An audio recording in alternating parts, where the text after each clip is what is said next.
This is the legs. Quarterback's legs.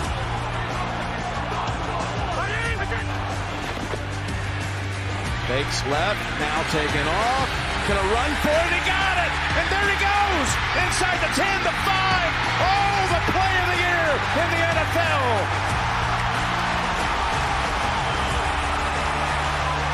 Quarterback legs it was. I said no spy on this play. I can't believe it. The rare mistake by Kansas City. There's times. Hey guys, Anthony Testino here, a contributor for Eric Smith over on YouTube.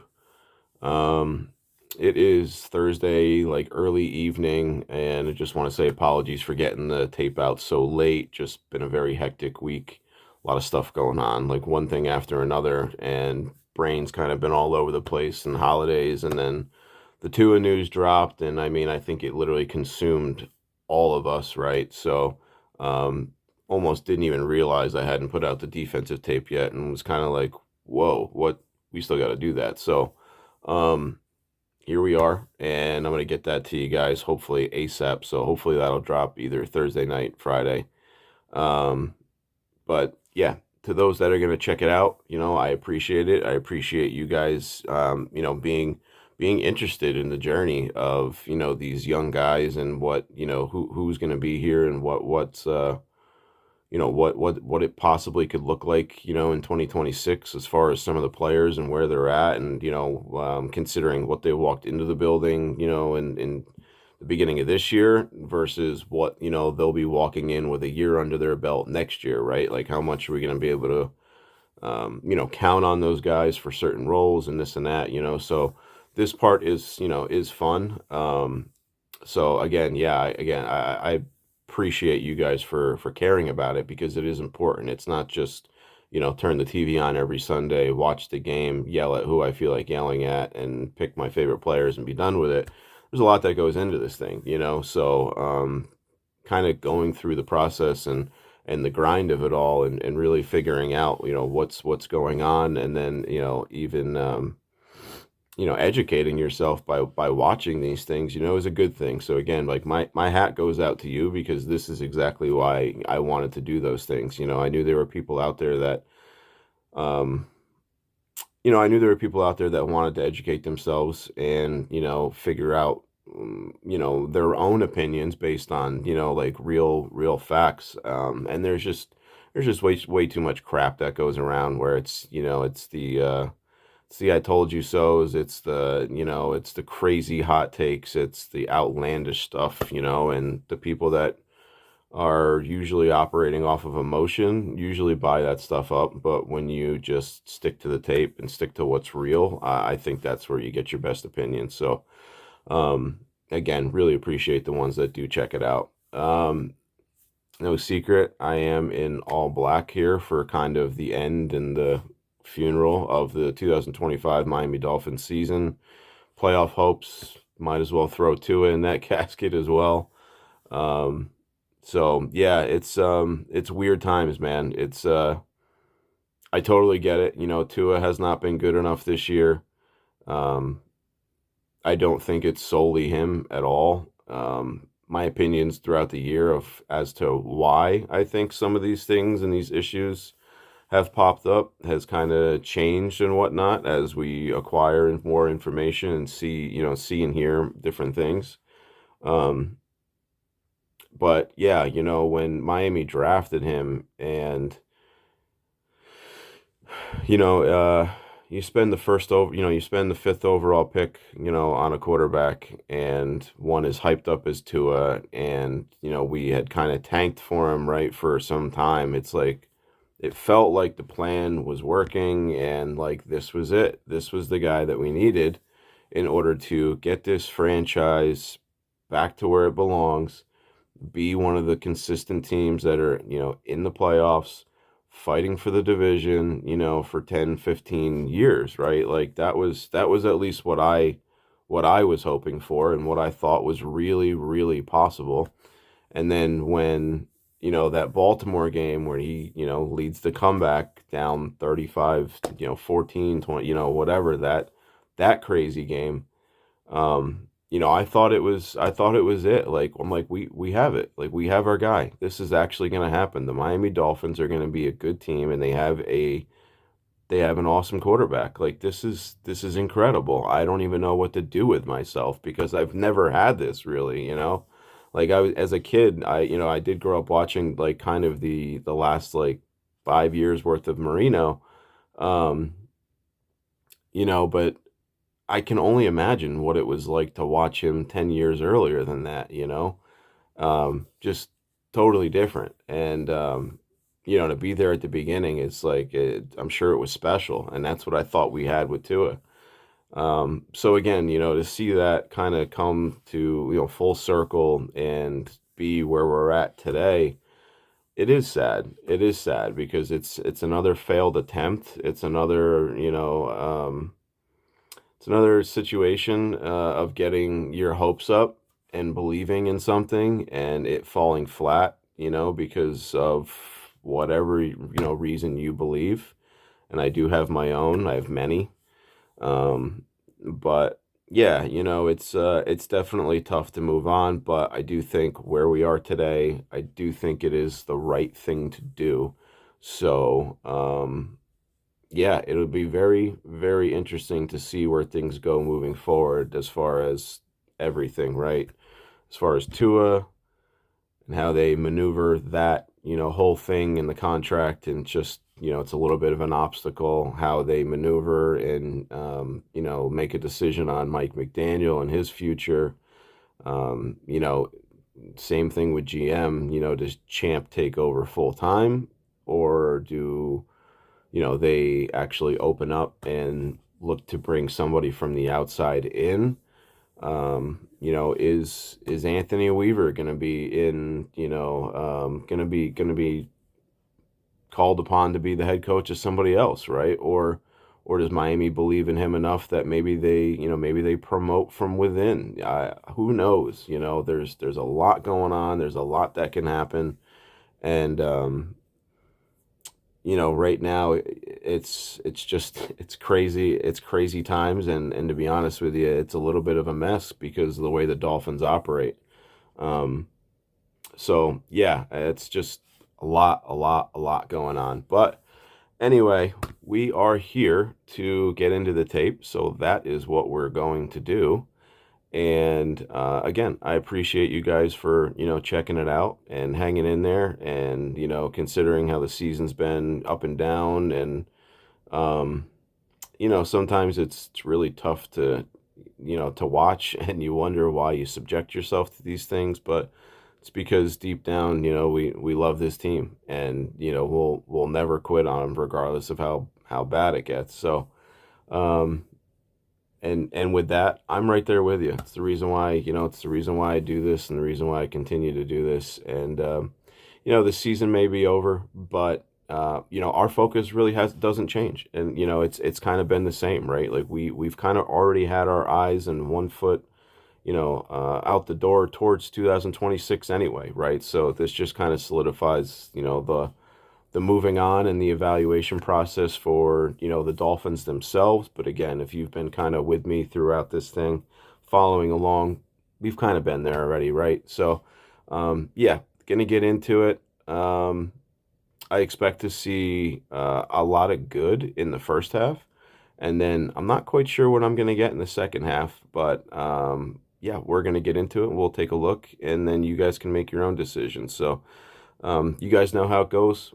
Comments, questions, concerns, all that stuff. Check it out. Hit me up at the end, and can always talk about it and discuss anything you guys want. So, all right. Thanks, guys. Let's get into it.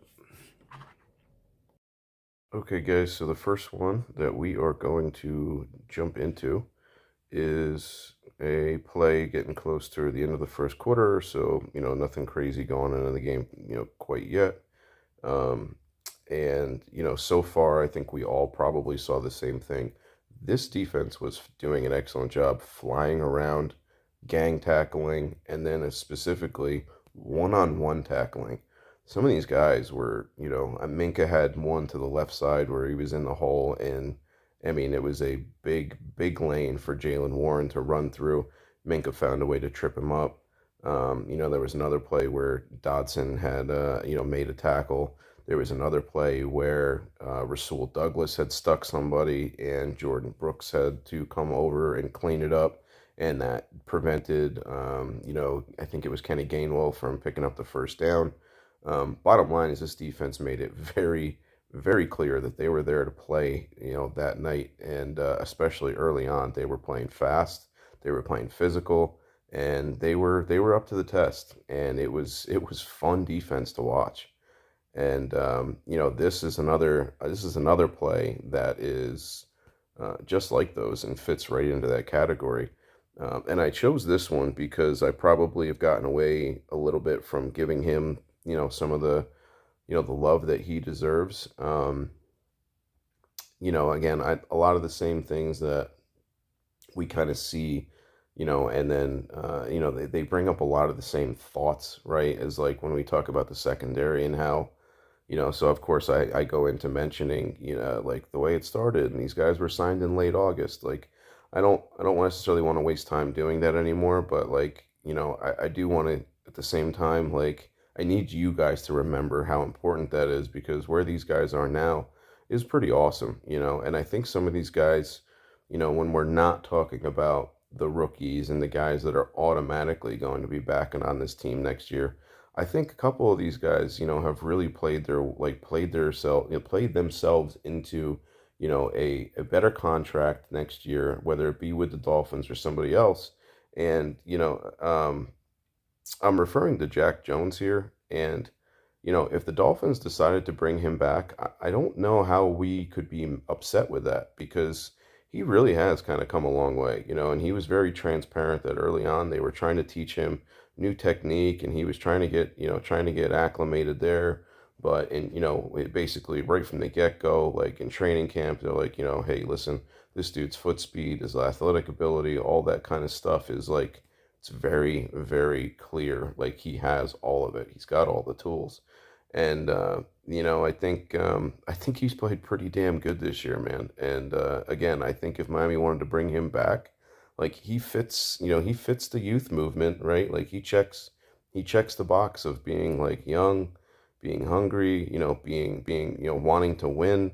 I think I'm not sure. I think we kind of know, when we signed him, there were some character concerns, but I really think like he's I mean he has stayed straight in a straight line the entire time he's been with the Dolphins, as far as we know.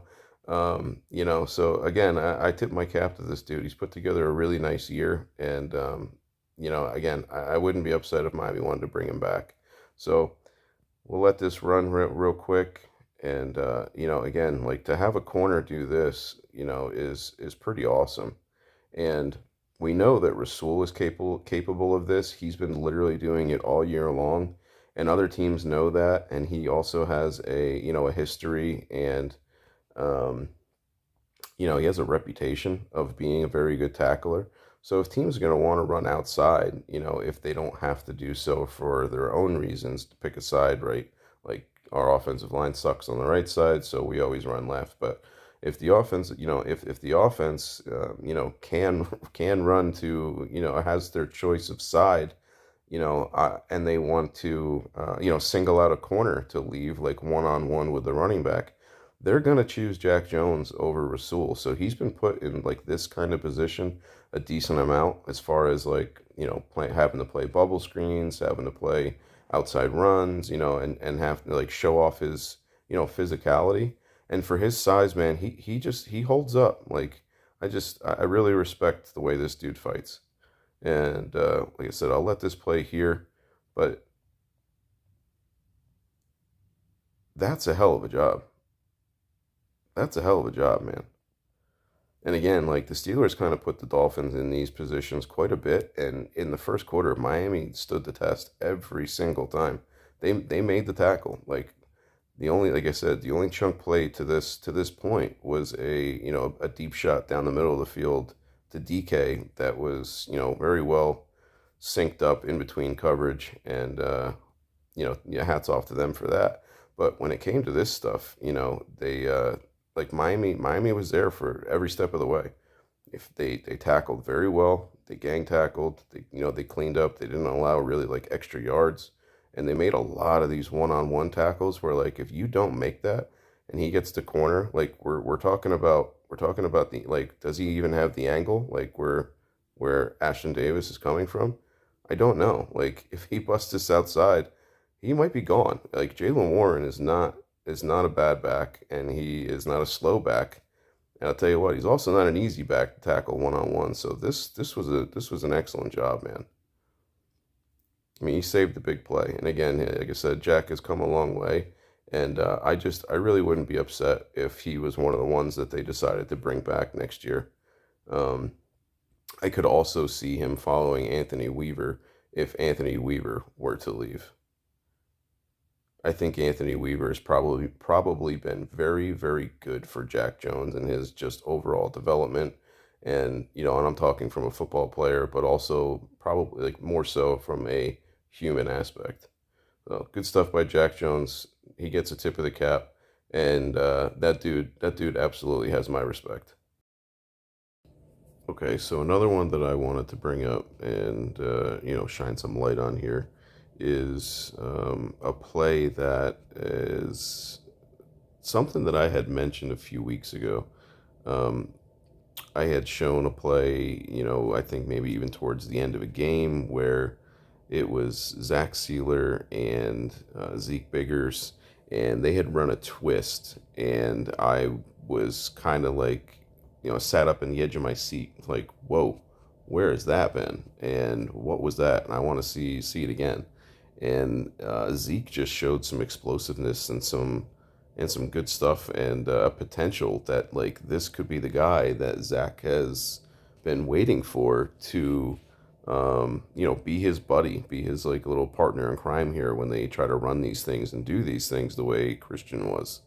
Um, Zeke just to me shows a little bit more explosiveness and quickness off the ball. Now, listen, Kenneth Grant is awesome, and the quickness and explosiveness, the first step, all that kind of stuff for a man his size is absolutely sick. And I love KG. And again, I've made it very clear that I think he'll be a damn good football player. And but when you talk about Zeke, like I just think he's a little bit of a different athlete. Like he's built different. And when they had run this the first time, and I highlighted it, like I said, Zeke just came off the ball with such explosiveness, and I was like, I don't know if he got a really good jump on the snap count or if this is like real, but I want to see it again. And here we go. We did get a chance to see it, and it wasn't picture perfect because it obviously didn't open up just like a free rusher, right? Like Pittsburgh's offensive line did a good job of actually picking it up and protecting, but overall it led to Zach having the leverage and the angle to get inside and get to Rodgers, right? So you see that, boom, Zach comes out, comes over here and puts a good lick on the guard, and he is creating a loop, which, like I said, this is a twist for Zeke to come through. And again, they are prepared for it, but like, I mean, it was pretty clean. And again, like the result of the play, and the coverage on the back end was obviously helpful to have Rodgers hold the ball. But the way they did this, man, like I don't know, I just liked it. I thought the first time I thought Zeke looked a little quicker off the ball. And in this play, they actually, like, Zach actually bumps him over here, like, just before the snap, right? Because Zach kind of figured out, like, okay, this is what we're doing, where I got to go, move your ass. Okay, now we're good. Yeah, I mean, so overall, the result of the play is exactly what we're looking for. That's the second time now that I can remember or, have seen Zeke be used in that way. And yeah, again, like I kind of want to see. I want to see more of that going forward throughout the rest of this year. We got 3 games left. Like this is the time to obviously do like experiment. These wins matter, but for being honest, like they don't matter, right? Like depending on how you look at everything. But like this is the time to experiment a little bit because the teams that we're playing, they're playing for something, right? So like you get real live bullets against teams that are trying, like it's not preseason or anything like that where they're like, more worried about injuries, this and that, like rather than winning. Like no, most teams are still trying to win, like, save jobs and, one reason or another. But again, I like the way that this looked, and I want to see it more just to see if maybe it really is something. So as of right now, the two times I've seen it, like we're 2 for 2 as far as like I like the way it looked. They didn't necessarily get a sack, I don't think, on the first time that they ran it, but again, it looked good, and that's what you're looking for. Is like you want to see if they're gonna do these things. Like, is it clean? Is it something that like we can work on going forward? Like you don't obviously want to do it and like have it look slow and sloppy, and the guy can't create enough like push to clear it out, and the other guy can't loop around, and it's like super slow, you know what I mean? Like where it's got the quarterback's got all the time in the world to see it, and the offensive line can adjust to it, rather quickly. Like you want that to be seamless, kind of like you're setting a pick, in basketball. Like you don't want to let the defender know that you're coming or whatever, and you're gonna run off of it. You want to set it, and you want to hit it like the right way, and you want to do it quick where he's blindsided by it, and obviously you create yourself the space to get open and get the ball. Well, it's the same thing here. Like you want to hit, and you want this dude to loop, and you want it to be tight off of his shoulder, and if it hits home and the offensive line doesn't see it or pass it off and adjust properly, you can create some really good opportunities to put some big hits on the quarterback. So yeah, I was excited. I was excited. I'm glad that they got the sack here. I also love that it ended up being Sealer. Again, somebody that's kind of had a little bit of a down year. And this was nice to see on all levels. So yeah, Zeke. Just to kind of sum up that, like Zeke Biggers is a player, man. Again, we've kind of hit on all three of the guys this year, and I'm real excited to see what it looks like in 26 because I do think that there are legitimate building blocks and NFL, caliber defensive linemen there, and we got three of them in the draft. It's pretty awesome. That alone is a home run in my book. Okay, so the next play is another one that's a lot of fun to watch, and it is the man himself, Jordan Brooks. And he was a absolute man possessed in this game. And leading the league in tackles, it would seem like he kind of is every week, and like that's definitely the case. Like he's all over the place. He makes plays. He cleans up a lot of stuff. He makes a lot of high IQ plays. But I got to tell you what, he was amped up for this game, man. And again, I think the entire defense was, and I think that showed early.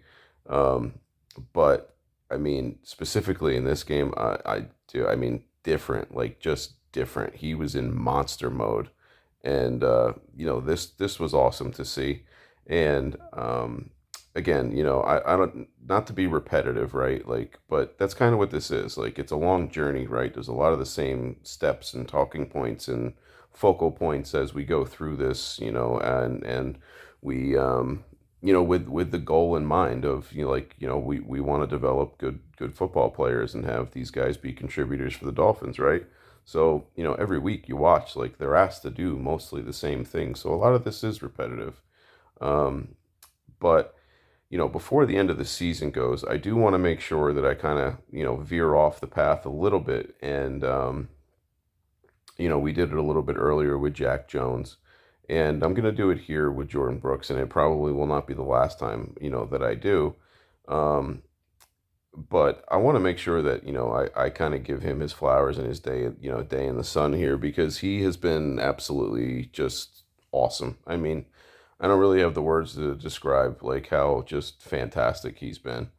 Um, again, I've made it pretty clear, like I've been waiting for a middle linebacker to be capable and do the things that Jordan Brooks does.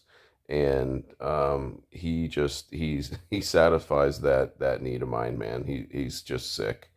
He can do it all, and he's, whether it be, just the play on the field, the leadership on the field, the leadership off the field, who he is as a person. Like, he checks every box for me. And then, when you get down to on the field as well, like you're talking about run and pass, like, he can do it all, man. And he's been excellent. I'm really not sure where this defense would be without a guy like that. He's a very important piece.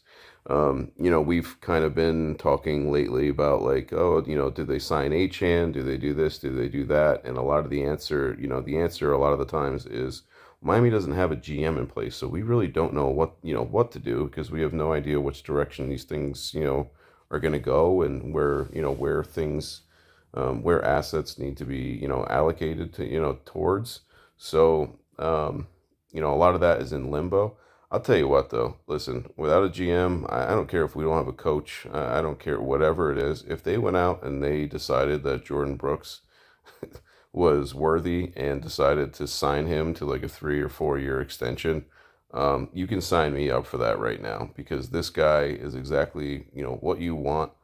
Like I said, in all facets, of being an NFL player. And, I really hope that this guy ends up kind of being like the face of the Dolphins defense and is contagious to those around him. And I would love to see the defense kind of take Jordan Brooks's form, right? And be all that he like personifies. So, yeah, again, we'll make sure that some of these guys get their flowers, and this dude, without a doubt, deserves them. So we'll show this play. This is fun. Miami's got 6 guys lined up, and they end up just pretty simple. This is a look you get a lot of the times, and Terrell Dotson ends up dropping out into, just the hook zone here, and Jordan Brooks ends up being the one that's coming. And, Pittsburgh, they had more than enough to pick this up, right? Like, they have Darnell out here, they have left tackle, left guard, center, right guard, right tackle, and Miami's they're bringing 5. They have 7 in protection. So again, they have plenty. And, this could easily be like a big play for Pittsburgh, just based on, like, hey, we got enough. Rodgers can sit back there all day, be comfortable, and that is simply not the case. So we'll let this play. Jordan Brooks just absolutely blows up Jaylen Warren, and it's pretty awesome to see. And again, Jaylen Warren, yeah, a little bit of a smaller guy, but at the same time, like, Jaylen Warren is like, he's he's stocky, like, he's not light, he's not like, he's not frail, he's not small, he's not like Devon Achan, right? Like, and I don't mean that in a negative way, but he is what he is.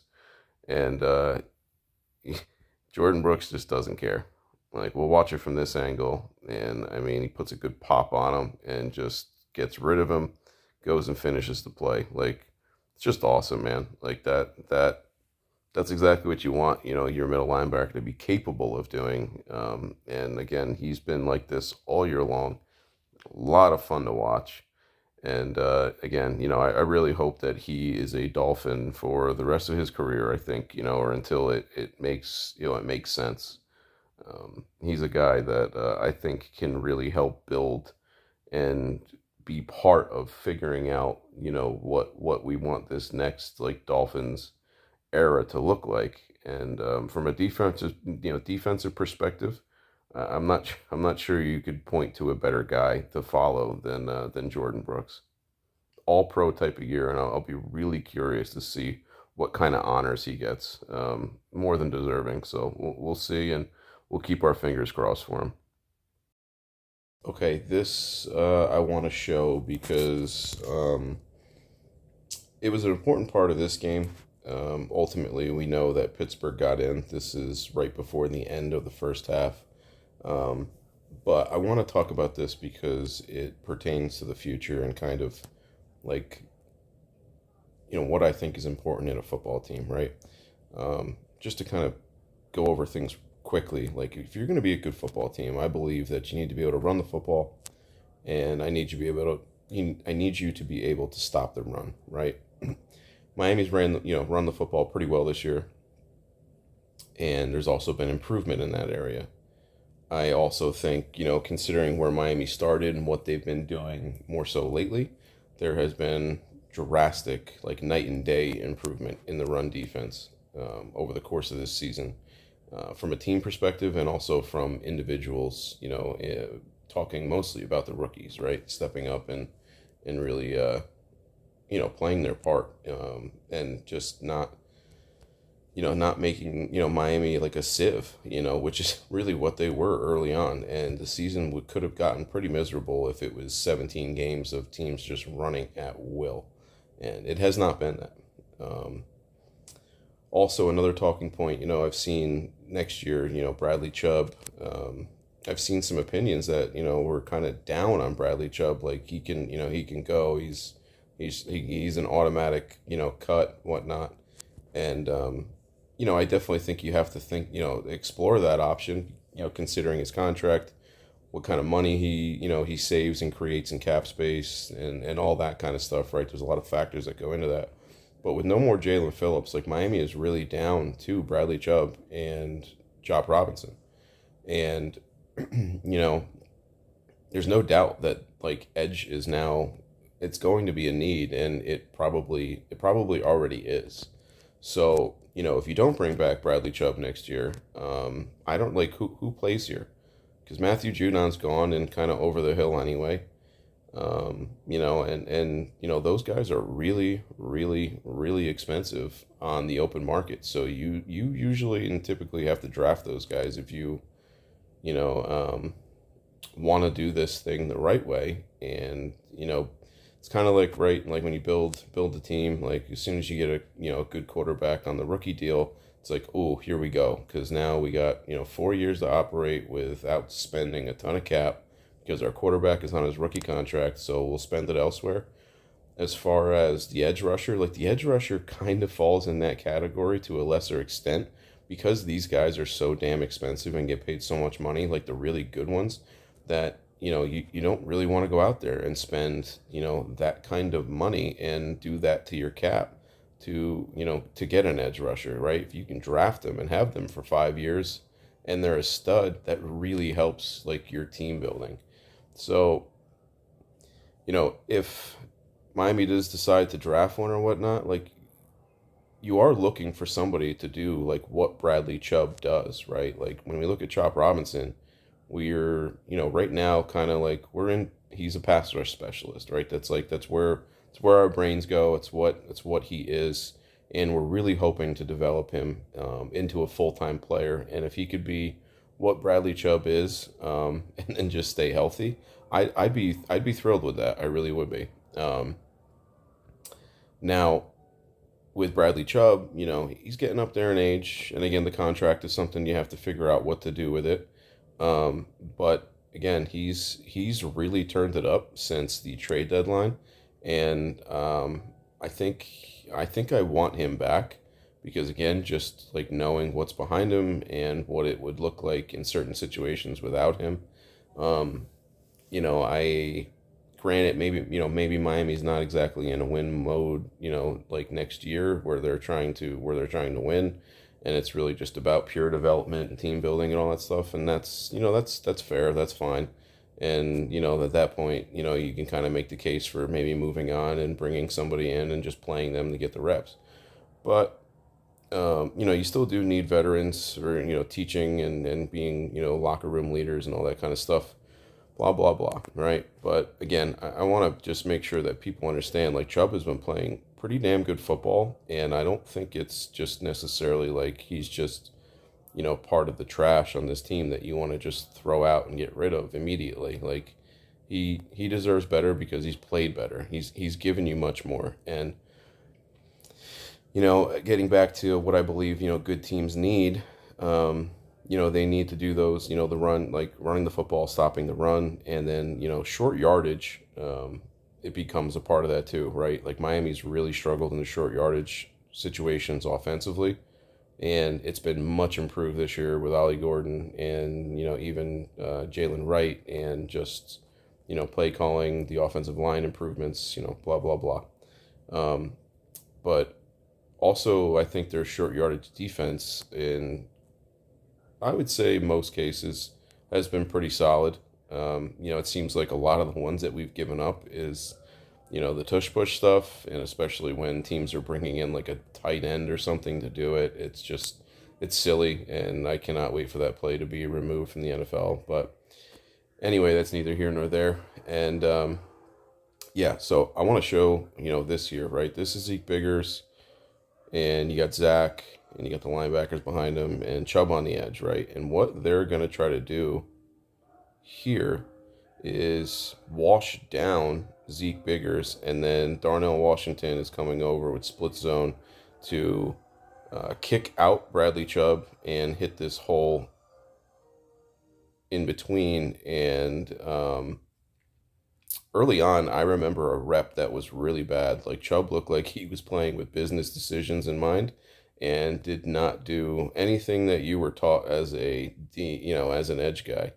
And here it's complete opposite. And this is probably the best inline blocking tight end in football right here in Darnell Washington. Now, he's a little slow to get there, so it does give Chubb kind of an advantage of squeezing down prematurely, which he does do, and that's a good thing here. But again, they were trying to hit that through here as they wash these guys down, and they have it walled off pretty good. But look, Chubb is really squeezing this, and it's kind of just becoming a mess in here, and that's why there's no clean lane for Jaylen Warren to squeak through. And then, your linebackers come up, Jordan Brooks, right, kind of comes up to just, stifle it even more so, right? So, again, I find that very important because it is an important aspect to, winning football games and what you're going to be looking for in a future edge player. Because if you hold teams to field goals and keep them out of the end zone, you got a pretty good damn chance to win. And this is the next play. And you get Zach here, another vet, having a down year, but seeing more flashes, lately. And I'm hoping that continues and we get the old Zach back next year. But he pushes the guard back into the backfield here with that same kind of split zone action of Darnell Washington coming across here. And it impedes Darnell's line where he's trying to go and slows him down a little bit. And basically, look, they're like almost running into each other in a way. So like that play almost looked kind of doomed not from the start, but from the snap when Sealer pushed his guy back and just got some displacement to change the angles. And then you also have, Jordan Brooks untouched here off the edge, which is by design, because if they actually hit this properly and, get this done clean from an offensive perspective, he's probably trying to hit Brooks somewhere over here, and then Warren ends up being one-on-one with Dodson here. But you get Brooks coming downhill, which is a big part of this, but the Sealer displacement here is big. It slows him down, where if Warren could maybe even be like a split second more patient, and this wasn't in Darnell's way, he may have the angle to come get Brooks here and kick him out, and then this ends up being a walk-in touchdown, or he's going to run through an arm tackle of Terrell Dodson. But the combination of those two is what stops this, and then obviously everybody else continuing to rally and continue to play through the whistle, holds these guys out of the end zone. And again, I just want to show how important that is, because you have to understand there's a lot of aspects here. Like, this is a big part of winning. This is what you're going to be looking for from edge guys, on the last play from edge guys when, we start bringing in new ones. Jordan Brooks and is a guy that you want to continue to lead this team. There's a lot of stuff going on in here if you actually think about it more than just a simple play that it is. So yeah, again, just wanted to shed some light because I thought it was a really good job. by the Dolphins. And when you consider them a quote unquote soft team, and Pittsburgh, down year, haven't exactly been like the Pittsburgh Steelers of old, but Pittsburgh's always been considered bullies, right? Like when you hear, Pittsburgh Steelers and you're going into Pittsburgh and it's December, like you thought about them running the football down your throat and it was like low key terrifying, right?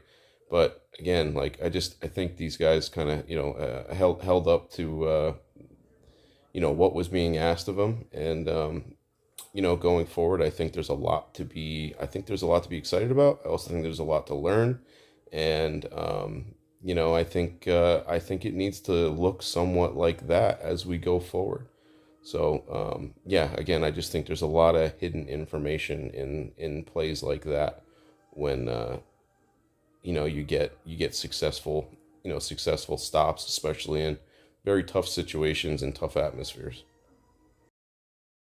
Okay, guys. I know that I've been talking a lot during, the first few clips that I've shown, and I do feel like for me that's important, the stuff that I mentioned, because I want to explain like why I think it's important, where our eyes and, where our brains need to be, and how we need to look at things going forward and all that kind of stuff. And I really want to make sure that that's, kind of what I'm getting across to anybody that's following and, using some of this stuff to, um, to look at the game in a different way and try to, connect the dots and think about the game, because not everybody's been taught that, not everybody's played it, and I think that aspect, rather than just simply showing clips, can be important. But with that said, I do know that you guys want to watch some film, so I've gotten a lot of the stuff that I want to get out, already out. So I'm just going to kind of rip through some clips here, and um, I'll do very little commentary here, and just kind of let you guys watch and see some stuff that you don't necessarily get to see from the TV copy. So here you end up getting Jordan Phillips, though he gets a double team block on him, and again, this is just more of the same, right? Like this is what this dude does. He goes nowhere, doesn't even budge, continues to fight and fight and fight. This guy would love to get to the second level, and he just really doesn't have the capabilities to do it, because Jordan puts up a good fight. And I don't know if he, from a technique perspective, but he ends up sticking this leg out here a little bit, and it kind of like almost locks that guard from getting up to the second level. I'm not sure if that was by design or if that's something that's been like taught, one of those like savvy vet moves, and he's doing it. I really don't know. Um, but yeah, he ends up getting through this, and again, like you see, that maybe you see that he makes the tackle on the TV copy, right? But you don't see like this fight here that he has to go through in order to put himself in, a place that he can get a hold of Warren. And don't get me wrong, there's no hole here or whatnot. And Chubb did a good job of kind of setting the edge, not letting him bounce it. But again, it's still good work, nonetheless.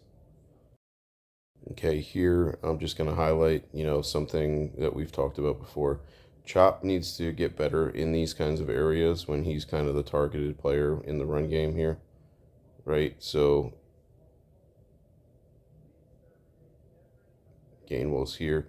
This is where I'd really like to see Chop. You want to get his arms extended, lock out, and then be able to kind of play both sides here. And, that's just not what happens. But I've seen Chubb do this pretty well. I've seen even Judon do this, well from time to time. But he ends up just kind of losing the hand fight, and I'm not really sure what he does. I think he just gets lost chasing the running back inside, and the tackle just ends up saying, okay, you want to go that way? I'll ride you out that way. And, it opens up the big lane outside. And the reason why there's nobody else really there, like immediately, is because you get this bubble action, and this screen action down here where, Dodson is respecting it and kind of floating that way in case that's the way we go. Now he has to come up and try to tackle, in some space. And yes, it's not a huge gain or anything like that, but 5 yards is 5 yards. And, that's, when you play run defense, you don't want to give up 5 yards, right? So it's the bottom line is, you look at that and 5 yards is too much. And when you have mistakes, like we do with Chop here, right? That's an area for improvement. So again, would like to see him do better, lock out, and be able to play both sides and peak and whatnot. And we all know that that's an area of improvement for Chop. So hopefully, we will get to see that development happen. And he's one that we need to pay very close attention to going forward. Are getting down toward the end of the game. Just for reference, it's 2:21 left. Game's kind of over, right? But at the same time, Pittsburgh is going to throw it here, and they would like to just not have to kick the ball back to Miami. But the defense does a good job of making sure that they do, right. They played this game to the end, and didn't get lazy, didn't get lax. And this is a really good job by Jack staying with the receiver all the way across the field and putting himself in a position where Rodgers didn't feel comfortable throwing that, right? You have Chubb here kind of playing that in between, and then realizing that Darnell is going to kind of, leak out a little bit into the flat. And he's got him attached. And if he was also playing with eyes on there too. And then over the top, you had over the top taken care of as well. So just overall, right, man coverage, safety help, right? But it was good across the board. And again, it ensured that, Miami was going to get the ball back again, which, in turn ended up meaning a whole lot of nothing. But, that's not how you want to look at these situations, right? Like I said, you want to look at it as if like Pittsburgh also thought it was important enough to throw the ball. Otherwise they would have just handed the ball off, taken 2 yards and punted it away and gave it back to Miami. Well, they wanted to throw the ball because they didn't want to give it back to Miami, right? So they wanted the game to stay in their hands. And again, the defense's job is to get it back to the offense, and they did so. And then, you get Zeke running him down and getting a sack. And even if it's late and it means nothing in the, entire picture of the game, don't tell that to Zeke, because, that's hats off to him for hustling, being there, and making Rodgers finally just kind of give up on the play. Again, it's all good. Like, he's got nowhere to go with the ball. It was good defense. I backtracked a little bit just because I wanted to try to throw a couple more things in that I saw along the way, but just didn't really decide to go, too in depth on. This was a play, as you can see here. This was a big chunk run, and it got called back for holding on Jonnu. I personally don't see holding on this. I'm not sure. I don't remember if they kind of highlighted that during the play. But the worrisome part for me is Jonnu is not a great blocker, for one, and he ends up with Zach Sealer on him. That should be a win for Zach Sealer every single time. And again, I really don't know if I saw holding. I mean, I don't even think that hand is attached to him at that point. I don't know. I just didn't see the holding there, but I could be missing it. I don't see his arms outside or anything like that. I just think Zach wasn't quick enough to react. And again, Zach's kind of been up and down all year, and it's not like he technically loses that rep, because he does end up with his hand extended. He's got his eyes over here peeking to see it, and by the time he gets back around to notice that, hey, ball carrier's coming to your right, you need to disengage and then fill that hole and tackle, he's just too late. But again, I would just, when you have a matchup of Zach Sealer on Jonnu, I'd really like to see him figure out a way to win that a little quicker, or just seriously, get hands on him, blow him up, throw him into the backfield, displace him 4 yards, whatever it is. And again, I'm not saying that because Jonnu is such a lesser and inferior player, but when you look at it, that's a tight end blocking a D tackle. I know Jonnu didn't want to do that, or think that that was an advantageous matchup for him. Okay, guys, I'm going to wrap it up here. Just going back through, like I said, I was kind of skimming through for some other stuff that I had seen. This was early in the game. This is just good overall defense. Miami and most teams are susceptible to, the run game action, the play action, the rollout with, the flowing routes, the levels basically to it. And, I thought they did a good job here. Like, it just really showed that they were on their P's and Q's early, especially considering, like, I thought Dodson played this really well, where he didn't bite too hard on the run action. Like, yes, his feet were there, but I thought he recovered very well, and it was in the passing lane to DK, where Rodgers wouldn't be able to fit that ball in. And then once he settled on Jonnu, he came up and, he tackled immediately, which is exactly what you want. I mean, this is a pass play that goes for 2 yards. Any pass play that goes for 2 yards is a win for the defense in my book. So, yeah, again, I thought early on the defense was really, really good. And I got to be honest, I didn't think they were, it's not like I thought they were terrible in the second half. I just think that, the offense hadn't done very much, to that point in the game. And the score was kind of getting away from them a little bit. And, Steelers do a good job of playing keep away, and Rodgers is one of the best in the business when it comes to clock management. And, basically, like, this is my game. I'm taking control of it. And this is how I want things to go. And just facilitating all of that. Like, he's a maestro when it comes to that. Like, I'm not sure there is anybody better. So, like, the offense may not look great and whatnot, but they're also getting limited opportunities because Rodgers intends it to be that way. So if you don't get stops, you don't frustrate him early, those kinds of things. You kind of end up just playing into his hands, and then he controls the whole game. But like I said, whatever. Overall, I did think that the defense played very well in the first half, and then the second half they just started to press because of the situation that they were in, and that they needed to create opportunities for turnovers or get them off the field. And like I said, somewhere else, I don't know if it was Twitter or during Eric and I's Wednesday live, but there is not a single blitz or defense that you can run that Aaron Rodgers has not seen, to this point in his career. So there's really no fooling him.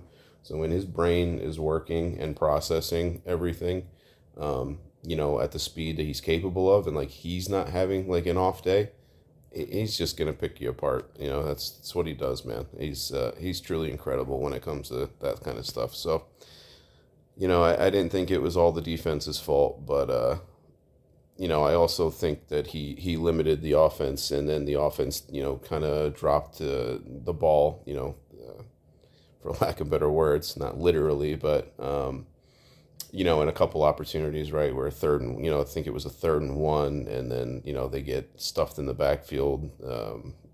Like Ollie gets hit for like -4, they have to settle for the field goal attempt. That's an opportunity off the board. Tua's pick was an opportunity off the board.